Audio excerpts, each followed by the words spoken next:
Bonsoir Grégory Muisseau. Bonsoir Marc-Alexis. Vous êtes le directeur de Vulcania. Vulcania, voilà un outil au service du développement du territoire. On le connaît tous, on l'a tous visité.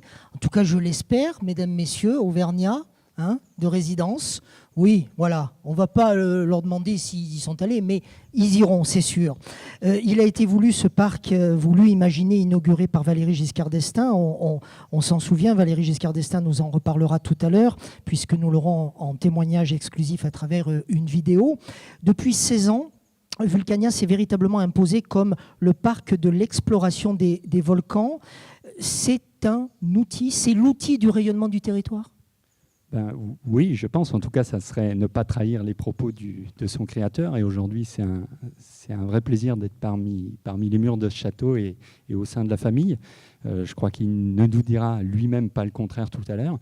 C'est-à-dire que je réécoutais un interview que vous aviez pu faire avec lui il y a quelques années et où vous échangiez à ce sujet. Et il nous expliquait qu'en fait, on n'avait jamais autant parlé de l'Auvergne que le 20 février 2002, c'est-à-dire à travers le monde, à New York, etc., où on avait parlé de l'ouverture de Vulcania à l'époque. Avec cette coulée de lave à travers des enfants. Voilà, qui s'était matérialisée sur le parc. Et à l'époque, la presse anglo-saxonne, italienne, américaine, dans les pays d'Asie, avait repris cette ouverture du parc. Donc quand on parle de mise en lumière et de rayonnement, ça c'était il y a effectivement maintenant près de 17 ans, en 2002. Et puis ces dernières années, effectivement, aujourd'hui, quand des guides nationaux, le guide Michelin, bien évidemment, puisque nous sommes à Clermont-Ferrand, mais également le Lonely Planet, écrit il y a encore moins de 2 ans de cela que Vulcania est une porte d'entrée très intéressante pour venir découvrir nos territoires auvergnats. Ça fait plaisir et je crois que là, on rayonne. Les chiffres que vous avez envie de nous donner. Trois chiffres majeurs, puisque quand on parle rayonnement, derrière, on parle attractivité. Parce que, comme on dit, quand on passe devant un lieu où il y a de la lumière, ça rayonne, on a envie de rentrer. Et c'était bien l'objectif de Vulcania.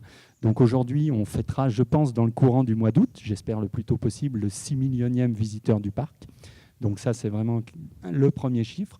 Le deuxième chiffre très intéressant, c'est qu'avec à peu près 330-350 000 visiteurs par an, 8 visiteurs sur 10 qui sont venus visiter le parc l'année dernière viennent d'en dehors de notre territoire auvergnat.